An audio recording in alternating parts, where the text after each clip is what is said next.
Saif Ali Khan case में एक नया मोड़ आया है।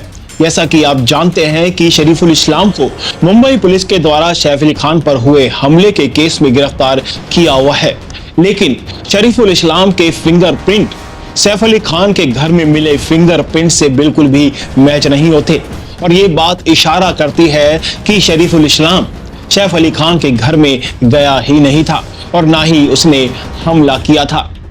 अब मुंबई पुलिस यहां पर नहीं रुकती। मुंबई पुलिस शरीफुल खान के मोबाइल फोन से ये ढूंढने की कोशिश करती है कि आखिर उसने किसी को कॉल किया था या धमकाने की कोशिश की थी। जब उस डिटेल को मुंबई पुलिस के द्वारा देखा जाता है, पूरे तरीके से जो डिटेल्स निकाली जाती हैं, तो उससे पता लगता है कि एक महिला के नाम पर ये सिम रजिस्टर की गई है जिसे शरीफुल इस्लाम यूज कर रहा था। इसी के साथ मुंबई पुलिस के एक टीम उस महिला को ढूंढने के लिए निकल जाती है और उसको गिरफ्तार भी कर लेती है। अब वो महिला क्या बताएगी क्या नहीं, ये तो पुलिस बाद में बताएगी, लेकिन सवाल यहां पर उठता है कि क्या वो महिला शरीफुल इस्लाम को पहचान पाएगी? क्या उसका कोई रिलेशन, कोई रिश्ता है शरीफुल इस्लाम के साथ में? क्या इस पूरी घटना के बारे में उस महिला को कोई जानकारी है? क्योंकि मुंबई पुलिस के ऊपर जो दबाव है वो दबाव किसी के द्वारा बनाया जा रहा है या फिर नहीं, या फिर शरीफुल इस्लाम के ऊपर मुंबई पुलिस के द्वारा ये दबाव बनाया जा रहा है कि अपना जुर्म कबूल कर लो, क्योंकि शरीफुल इस्लाम के खिलाफ कोई भी सबूत नहीं मिलता। क्योंकि मुंबई पुलिस ने इससे पहले भी 2 लोगों को गिरफ्तार किया था, वो भी इसी वजह से कि जो सीसीटीवी कैमरे के अंदर शख्स दिख रहा था वो लुक लाइक यानी कि उनके जैसे दिख रहा था। लेकिन जब कोई भी सबूत नहीं मिला तो उन 2 लोगों को गिरफ्तार करके छोड़ दिया गया। लेकिन शरीफुल इस्लाम इस वक्त गिरफ्त में है और उससे लगातार पूछताछ की जा रही है, लेकिन अभी तक उसके खिलाफ भी कोई सबूत नहीं मिला। अब वो महिला क्या बताती है और क्या खुलासे करेगी ये तो वक्त बताएगा, लेकिन जैसे ही इसकी जानकारी हमारे पास आती है तो हम आपको जरूर बताएंगे। लेकिन सबसे बड़ी बात यह है कि सैफ अली खान पर जब हमला हुआ था और वो बहुत बुरे तरीके से घायल हो गए थे, तो ये कहा गया था कि करीना कपूर घर पर नहीं है, लेकिन करीना कपूर अपनी गाड़ी से सैफ अली खान यानी कि अपने घर पर आती है और वहां पर नैनी से भी मिलती है। आपने एक वीडियो में देखा भी होगा।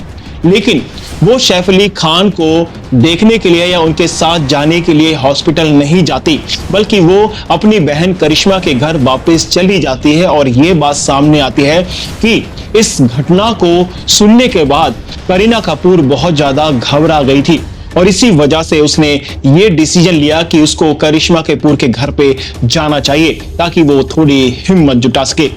अब सबसे बड़ी बात यह है कि ऐसी कोई घटना हो जाती है या किसी को चाकू लग जाता है या फिर वो बहुत बुरे तरीके से घायल होता है, काफी सारी महिलाएं ऐसी होती हैं कि जो घबरा जाती हैं, नहीं आ पाती।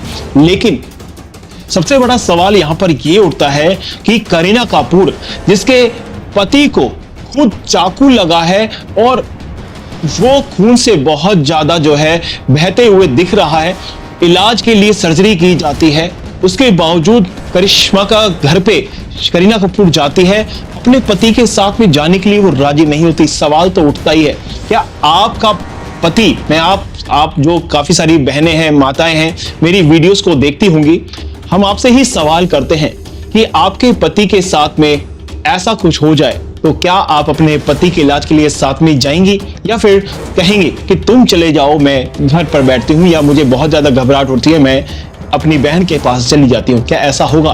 बिल्कुल भी नहीं होगा।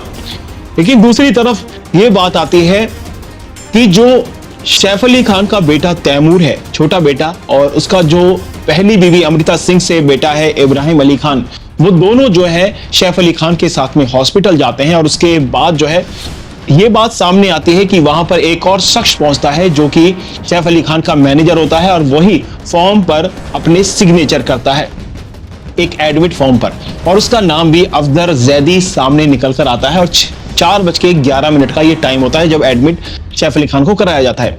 लेकिन अफसर जैदी से भी कई सारे सवाल पूछे जाते हैं। अफसर जैदी से पूछा जाता है कि क्या टाइम हो रहा था, तो अफसर जैदी का जवाब यही होता है कि मुझे कुछ नहीं पता। यह भी पूछा जाता है कि अफसर जैदी तुम्हें किसने फोन करके बुलाया था, किसने तुम्हें कहा कि सैफ अली खान के साथ में ऐसा हो गया है, क्या क्या तुम्हारी बात हुई? इस पर अफजल जैदी कोई भी बात करने के लिए तैयार ही नहीं है। यानी कि यहाँ पर कोई मामला झोल झाल वाला बिल्कुल लगता है। अब जिस तरीके से अभी 3 लोगों को गिरफ्तार किया गया, कोई सबूत नहीं मिला। और दूसरी बात यह है कि इस केस में सबसे पहले जिस इंस्पेक्टर को, जिस ऑफिसर को रखा गया था, उसका नाम था दया नायक। और दया नायक के बहुत बड़े गहरे कनेक्शन थे बॉलीवुड के साथ में। इस केस में कुछ निकल नहीं रहा था और सवालों पर सवाल खड़े हो रहे थे और जनता का प्रेशर बन रहा था, नेताओं का प्रेशर बन रहा था। तो दया नायक जो अधिकारी, जो ऑफिसर है, उनको हटा दिया गया और नए ऑफिसर को अपॉइंट किया गया, क्योंकि ऐसा लग रहा था कि जिस तरीके से दया नायक के बॉलीवुड के साथ में रिश्ते हैं, क्या वो केस को इधर उधर दबाने की कोशिश कर रहा था, या फिर इस केस में पहले ही इतने बड़े झोलझाल हो चुके हैं और उसमें और नए झोलझाल डाले जा रहे हैं, उससे तो केस जो है और ज्यादा पेचीदा होता जा रहा है। अभी तक वैसे के वैसे सवाल खड़े हुए हैं, लेकिन करीना कपूर और सैफ अली खान एक प्रेस कॉन्फ्रेंस के जरिए मीडिया के सामने आकर लोगों को ये नहीं बताने की जिम्मेदारी निभा रहे हैं कि आखिर बताएं तो सही कि आखिर उनके साथ में क्या हुआ था।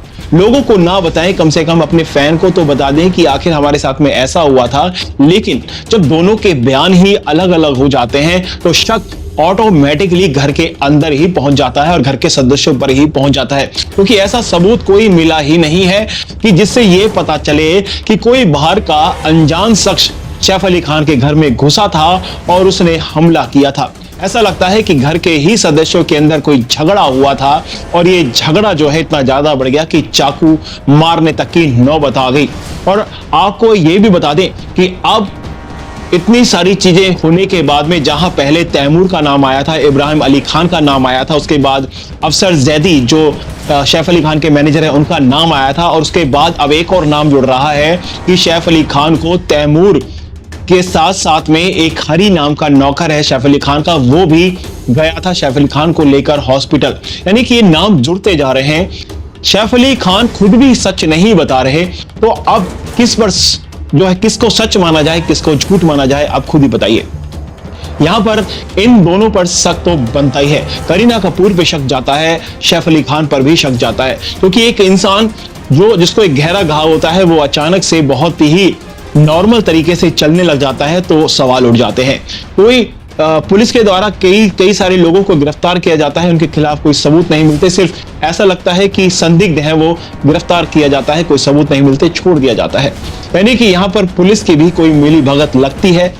अब कौन है इसमें, कौन नहीं, किसी का प्रेशर है या कोई इसमें साजिश है, क्या नहीं, इसको जानना बहुत ज्यादा जरूरी है। लेकिन अब वो महिला जिसको गिरफ्तार किया गया है, वो क्या खुलासे करती है और वो खुलासे होने के बाद में केस किस तरीके से नया मोड़ लेता है, ये अपने आप में जानने वाली बात है। आप क्या सोचते हैं इस पूरे घटनाक्रम को जानने के बाद, जिसके बारे में हम आपको कई वीडियो के जरिए बता चुके हैं। आपके कई सारे कमेंट आते हैं, लेकिन उससे आपको भी समझ आ रहा है कि हाँ, कुछ ना कुछ तो बहुत बड़ी गड़बड़ है और ये घर के अंदर है। क्या आपको भी लगता है कि जब अंत में ये इसका रिजल्ट निकल के आएगा तो घर का ही बंदा सामने चेहरे के रूप में निकल कर आएगा? इस पर आपकी क्या राय है, इस वीडियो के कमेंट सेक्शन में लिखना बिल्कुल भी ना भूलें। हम आपको मिलेंगे फिर से अगली वीडियो में, तब तक के लिए जय हिंद, जय भारत।